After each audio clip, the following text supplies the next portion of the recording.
And now let's go live across to Mumbai, where Chairperson of the Securities and Exchange Board of India, or SEBI, Tuhin Pandey, is holding a presser. Some of these points, and then you have questions. So broadly, we had in this board meeting, I would say it was more on ease of business and ease of compliance.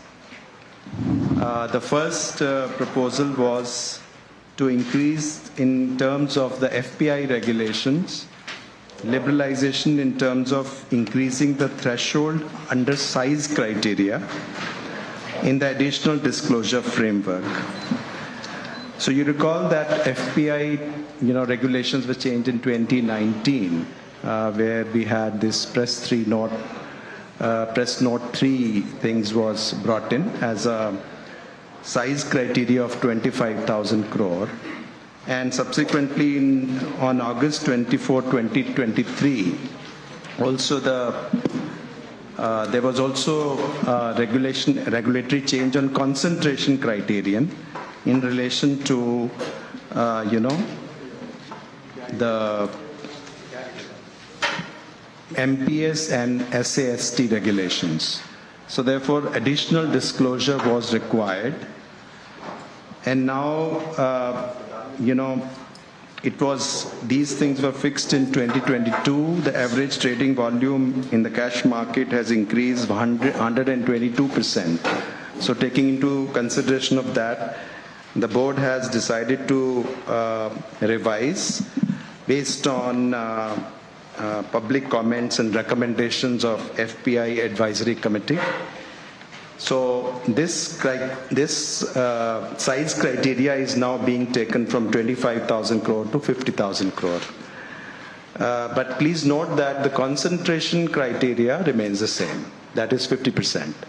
So irrespective of the size, the 50% concentration criteria remains, and in case 50% is breached, then additional disclosure will be required. So that is the first decision.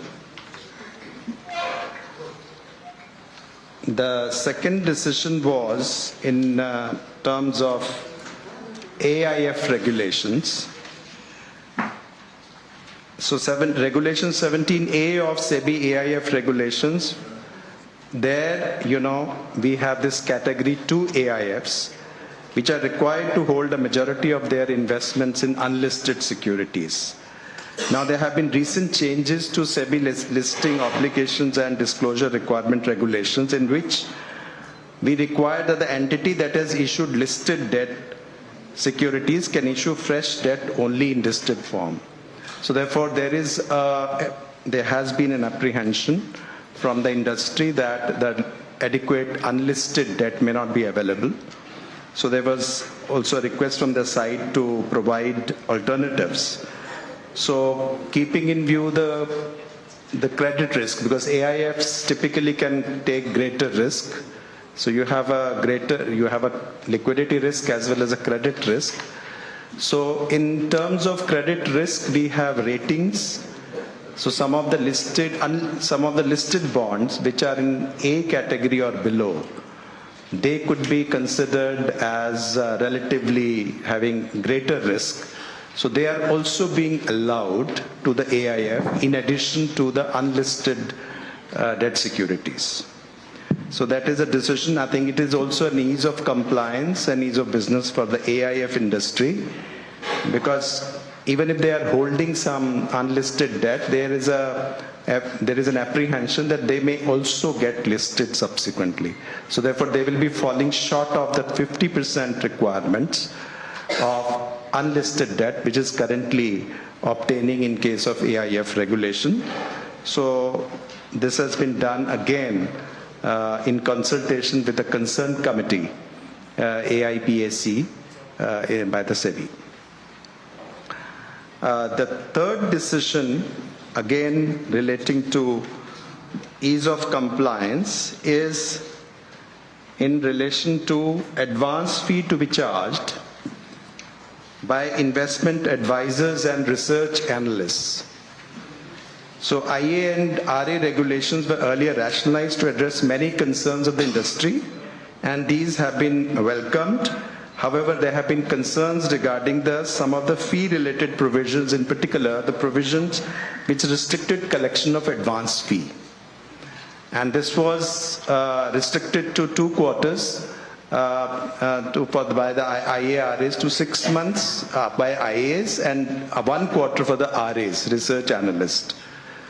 So this has been now again considering the ARRIA and ARIA, taking into consideration their representations, and through this again the committee process, the board has decided to relax it, and now IAs and RAs may charge fees in advance up to a period of 1 year. Earlier, IAs and RAs were allowed to charge advance fee for a maximum period of 2 quarters and 1 quarter respectively. And please note that this is only for this fee restrictions, etc. What we are talking about is only in respect of individual and HUFs, not being accredited investors. The issue is that accredited investors and the institutional investors are very well in a position to negotiate fees and have contracts, longer term contracts as well. But it's the individual and HUFs that temporarily we are providing this protection of a fee and fee limits, and also mode of payment, as well as refund and other things. But this move to extend that to 1 year is also sensible in terms of longer term advice that they would then require, because we also want, SEBI also wants morely trying to have long-term equity exposure, long-term investments rather than short-term speculative activities. Another proposal in that light is also, again, ease of compliance thing. We had actually taken a board decision earlier on December 18, 2024, in which SEBI Merchant Bankers Regulations 1992, SEBI Debenture Trustee Regulations 1993, and SEBI Custodians Regulation 1996 were sought to be amended. And there was one issue which related to creating a separate legal entity in case we have, they are taking up some unregulated activity, which means an activity which is not regulated by either of the regulators, maybe any of the regulators, either SEBI or RBI or any other regulator. Then in that case, we needed to, we required them to hive off in next 2 years into a separate entity. Of course, we had given certain dispensation in terms of sharing of resources, etc. However, we have taken an internal review, and we feel that the alternative approaches may be possible in order to mitigate the risk, at the same time creating the ease of doing business for them. So therefore, it has been decided that we will come back again to the board for a revised proposal. Till that time, we will not operate the earlier decision which was taken on December 18, 2024. So then we have, these are basically the ease of compliance and ease of business measures. There is one measure relating to governance. And this provision is relating to appointment of public interest directors, cooling off period for key management personnel and directors, and the appointment process for specific KMPs in market infrastructure institutions.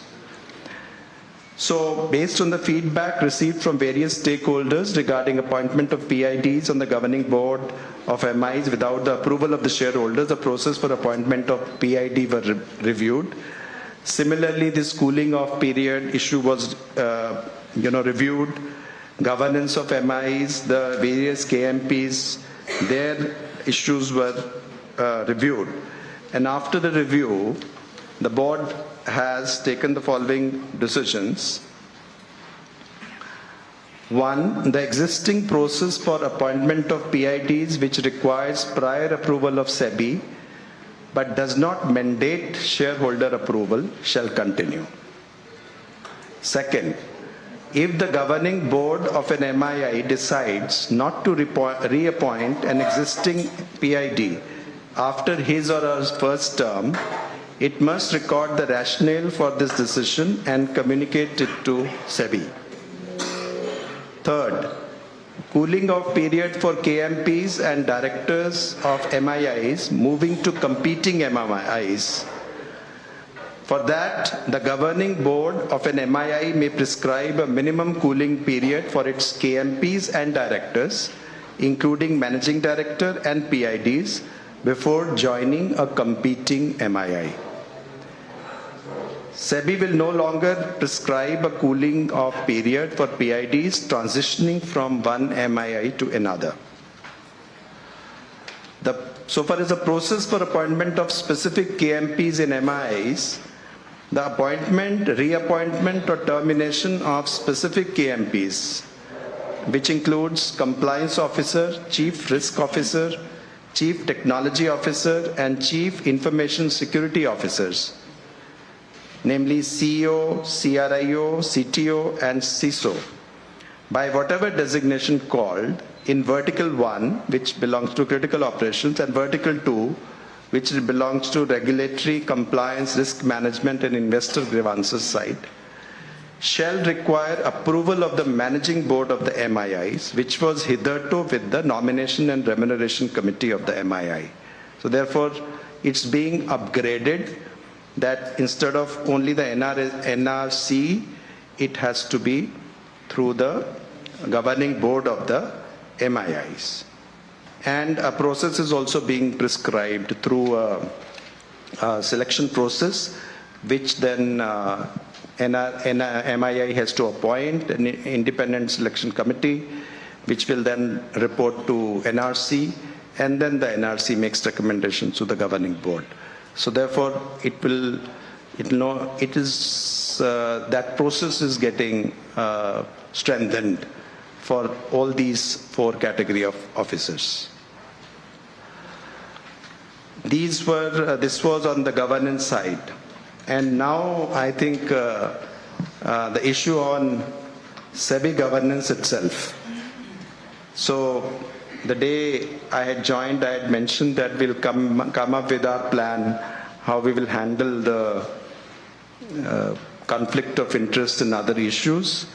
So today the board has decided to constitute a high-level committee to undertake a comprehensive review of the provisions relating to conflict of interest, disclosures pertaining to property, investments, liabilities, etc., and related matters in respect of members, that includes the chairman and officials of the board.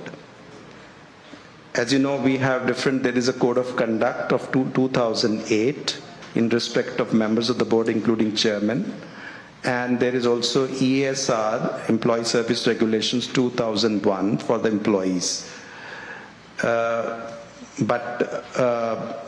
are issues relating to conflict of interest. There are also issues relating to disclosures, also property, investments, liabilities, how it is to be reported.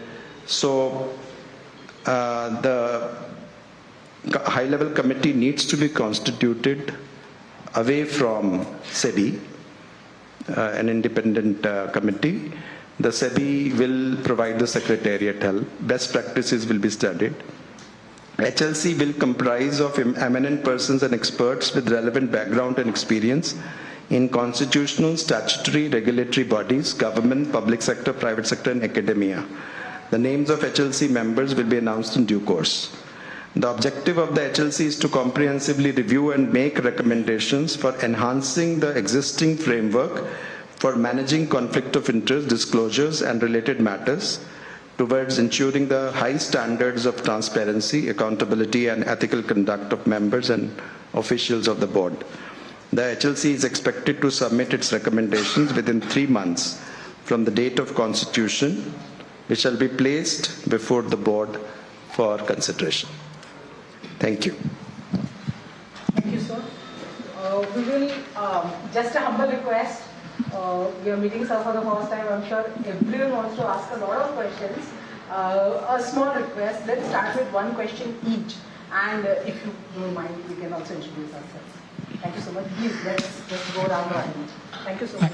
Thank you, ma'am. Ankur Mishra from ET Now. Thank you, sir, for giving the opportunity. And since it's your first conference after you have taken over, so I would want to start with a broader question. You have mentioned about FPI's ease of doing business. Conflict of interest too came in this board meeting. What is your larger message to the stakeholders, if you can start with that? I think there is no larger message except that we have a very robust institution, and we'll carry it forward in terms of, the best outcomes that we can have. We have 3 mandates in SEBI. One is investor protection. Secondly, we have to develop the market. And third, we have to regulate it. Now, all these mandates is a very big task that we have.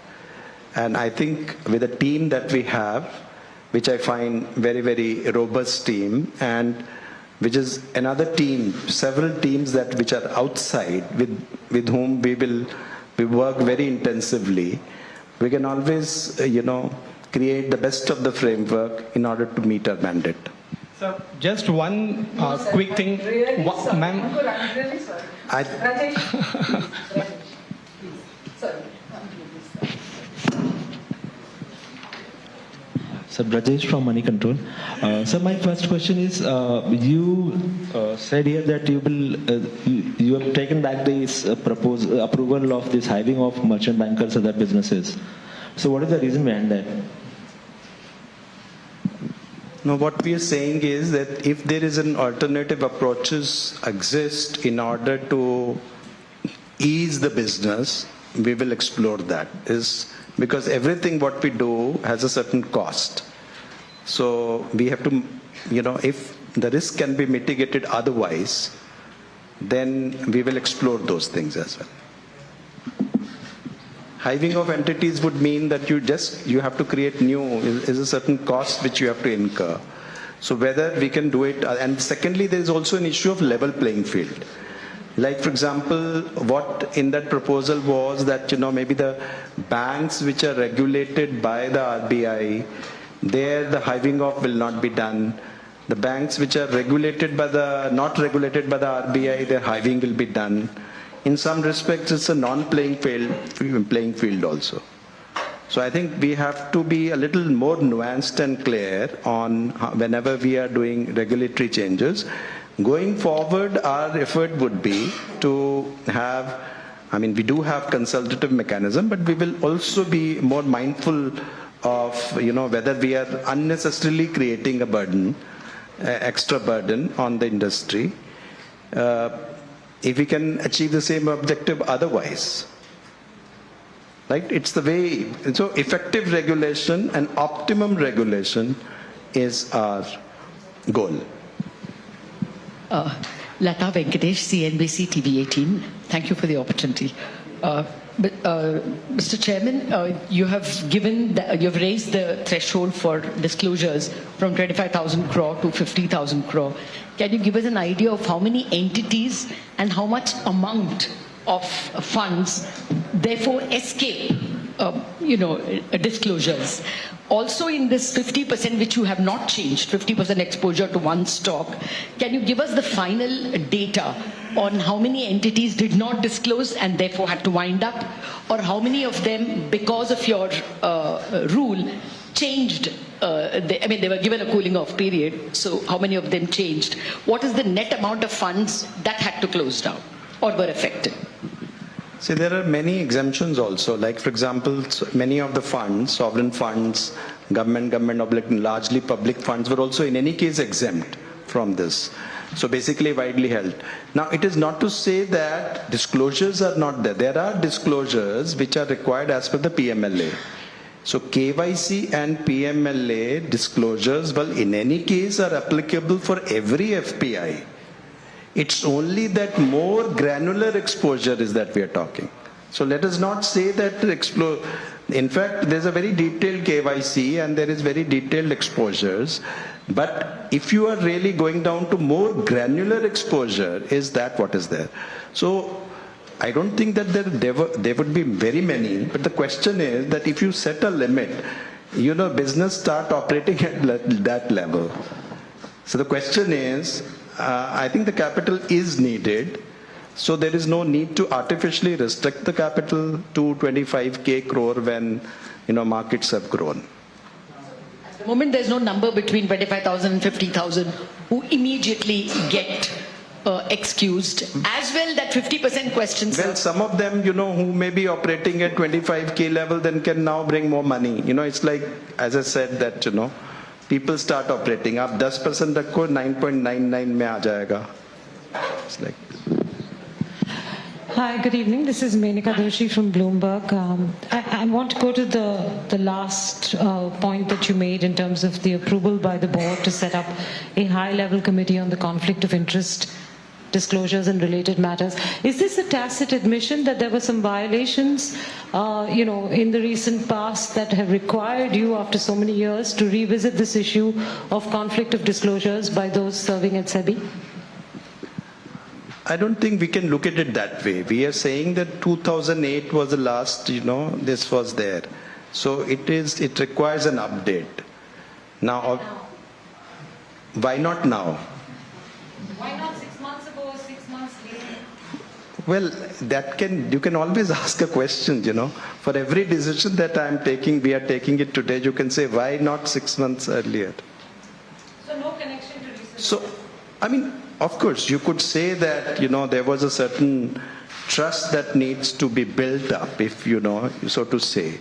And secondly, people in our organization and the outside, they need to be clear that things are fine. There is no such thing. There is no tendency to hide, and we don't want to do that. But we need to have a framework. See, the point is, if you don't have a framework, how do you know which one to be disclosed, how to be disclosed, how you might, if you have a complaint to make, how do you make a complaint, where does it go, how does it get mitigated? It's important that we look at these issues and what are the best practices around. Sir, forgive me for pressing the same point, but we were told there were frameworks. I'll not, we'll not get into the question. Good evening, sir. This is Sajid here from NDTV Profit. Can you give us a change in the policy framework in which SEBI will now be operating? What I mean to say is that you used to set up a committee, then a discussion paper used to come out, and then you used to create an industry standards board. They will recommend something, and then a policy used to come out through a discussion paper, and then it goes to the board. Now that you have gone back on the merchant banking thing because it went through the same process, is there a change in the way policy will be framed in SEBI going forward? It will not be changed. In fact, it's a very robust process. SEBI has, I think, one of the best processes around when we have a consultation papers, we have public comments, we have a committee, and it has gone through all that thing. But it's a question of, again, taking a measured thing. When the committees are there, maybe a little bit of a more pressure of time sometimes, they can, because it's a question of also a time for deliberation. Now, if suppose something comes to this thing that whether there is a possibility of doing this, so why not do it? So in that case, before we really actually issue the regulation, it is better to take a little bit of more time and just refine it before it is issued. You're saying currently it's not the case?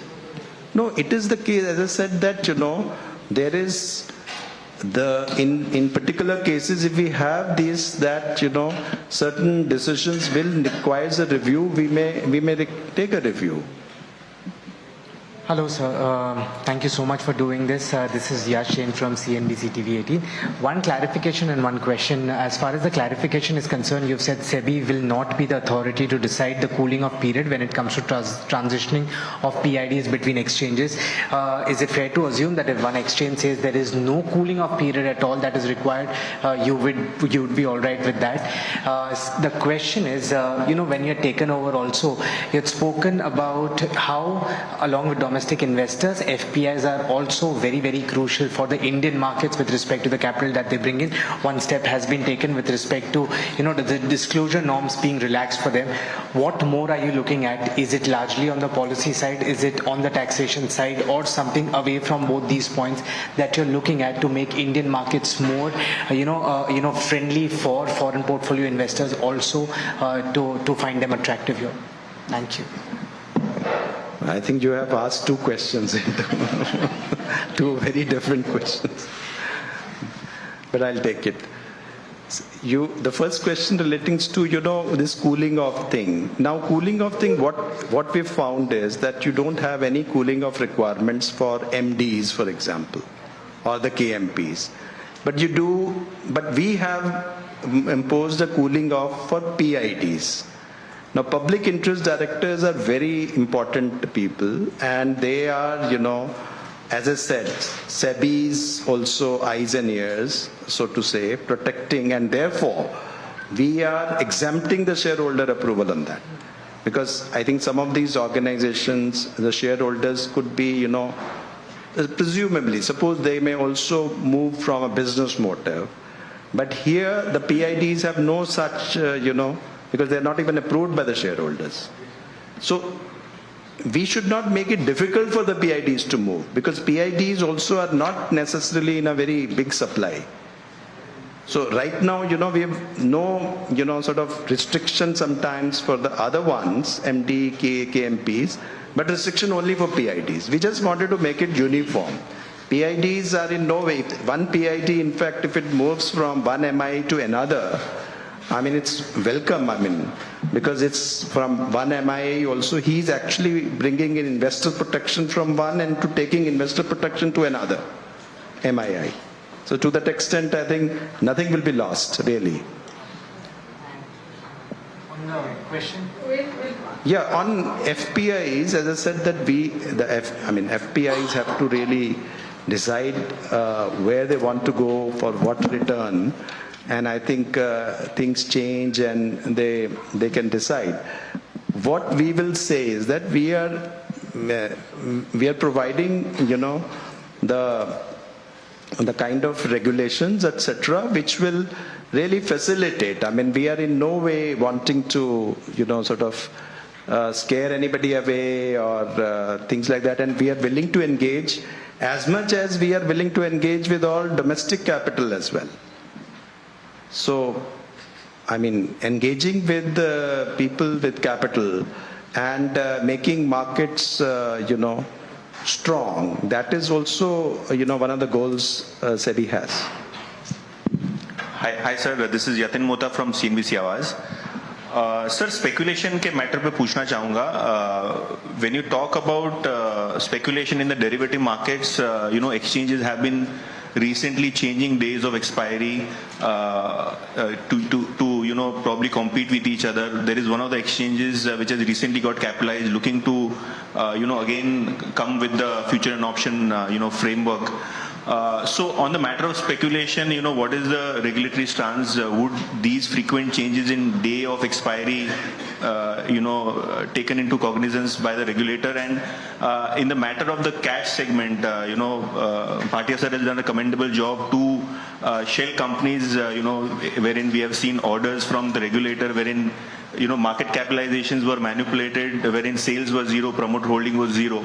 And there is still a lot of these shell companies in the marketplace. So, in the matter of investigation, is SEBI looking at further, clamping down on such, shell companies, because enforcement agencies have taken this order, and, had a raid on certain premises in Ahmedabad. So both on the derivative side and the capital market side, how are you really looking at the speculation part, which has been increasing day by day? Well, I'll just reply this thing briefly, and will ask my colleagues also to supplement. First of all, futures market F&O is important for us. It's important for any market because, so it's not something which it's required for hedging, it's required for market making, for price discovery. what we have really been saying is that when we had a problem with index options on expiry day. I think that was a huge problem because it was coming on a single day and with this thing. And then we also had this issue of, how do we really measure our exposure, where I think certain, nuanced position is required. So a certain steps were taken for a while, and then we have also put out a paper, and on which we have received some 800 suggestions, and we are fully engaged with the various things. And incidentally, there is a detailed discussion with market participants and the relevant people in SEBI while drafting that paper as well. So I would like to ask Mr. Anant Narayan to further elaborate on that. So I think you've covered it well, sir. Just to reiterate, derivative. Well, live press convened by newly appointed SEBI Chief Tuhin Kanta Pandey. He gave us an overview of the proposals, more critical proposals moved in the recently concluded crucial board meeting.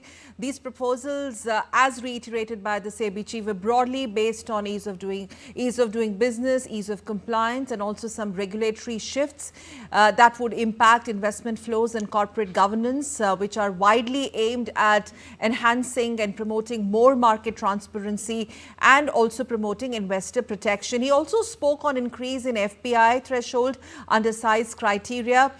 He spoke about how board has decided to revise it based on the public recommendations. Also on the FBI Advisory Committee. He spoke on the decisions that were taken on Category 2 on AIF, that is the alternate investment funds. This in the category of ease of compliance and business models. And one of the important takeaways of that presser was SEBI has decided to constitute a high-level committee on conflict of interest, which will be primarily tasked or assigned with reviewing and strengthening of the framework.